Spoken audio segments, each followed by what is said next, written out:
We're going to eat this up. An upcoming sports memorabilia auction features a real trip through time. Hunt Auctions is hosting its annual Louisville Slugger Auction on Saturday in Louisville. And the big news this year is the inclusion of the Green Diamond collection from Montgomery, which is in and of itself incredible. It features a treasure trove of Reds memorabilia, and Dave Hunt joins us now with some of this collection. Dave, thank you for being here. Yeah, great to be here. Well, I love this. I go back to when I was a kid and I'm collecting baseball cards and every other kind of thing, and I had the good fortune to get into Green Diamond Gallery one time.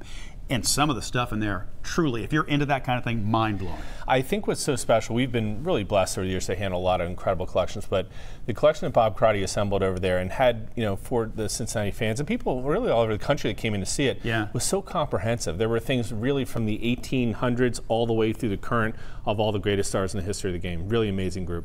When you try to, I guess, best display a collection like this, and he had it displayed so well, but when you want to make people aware of just how much effort went into saving these kinds of things, what's that like for you when you discover all this stuff for the first time for you? I think what's special about what Bob did is he really did it for the love of the game. He really did. He donated some wonderful bronze statues to Cooperstown. He's had these things that he wants to share the history of the game, and especially here in Cincinnati, it really is. It's one of the earliest. It is the earliest professional baseball team, and but he didn't just focus on Reds. There's a lot of great Reds pieces, but there's Roberto Clemente, Mickey Mantle, all the great names in baseball history.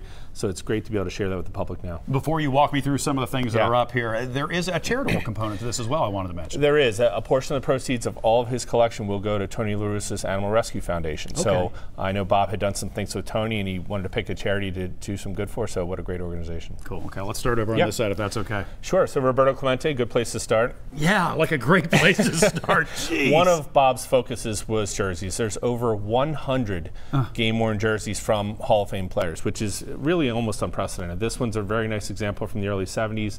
Should be about 50 to 100,000. Wow. What about we got a document up front? Yeah, there's a Cincinnati Reds invitation, as we said, very heavily Cincinnati flavored in the auction. This is from 1912, the opening of Redland Field. So this was the testimonial dinner when they opened the field. And Bob had so many great pieces that are obscure Reds pieces here. You see 3 rings as well in front. Couple of good years, 75, 76, and 1940. So see if we can get those rings we're talking about up here too. That's it's one thing to hold on to the a document like that. The rings, that's a whole other level kind of thing. Yeah, exactly. I mean, and that's the thing. A person of Bob's stature is collected for almost 50 years. Wow. He's been able to acquire these along the way, which are really exceedingly rare, especially when you get into championship rings for sure.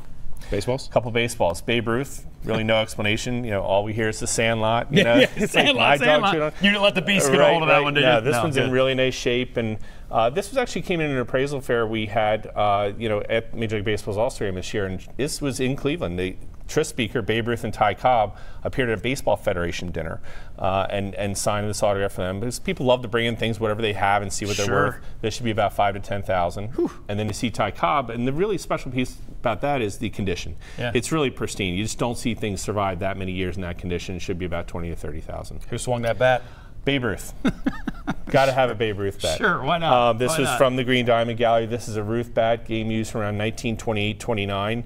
And most people remark how heavy these bats are. They're usually close to 40 ounces. When they say swinging a lumber, I mean, lumber is the right word for it. It really does feel like you picked up, a pretty good-sized 2x4 and then some. It gives you such an appreciation for how those players played the game back then. Yeah. Should be about 100 to 200,000 in the auction. So one of the highlight pieces for sure. Unbelievable. Another jersey over here. Mickey Mantle.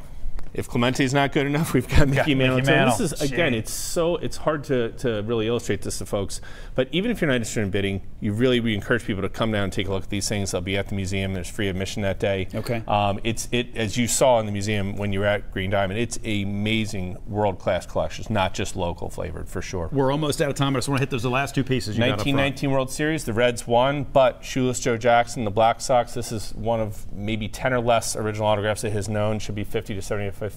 And original tickets and press pins from the 1919 World Series. So just an amazing group. I'm like a kid in a candy store with this stuff. Very cool. Thank you very much. Thank you. Appreciate you coming in. Again, the annual live auction is at the Louisville Slugger Museum and Factory. It is Saturday starting at 10. Go to local12.com and click on the Get It Now links for more details. 9:15. We'll be right back.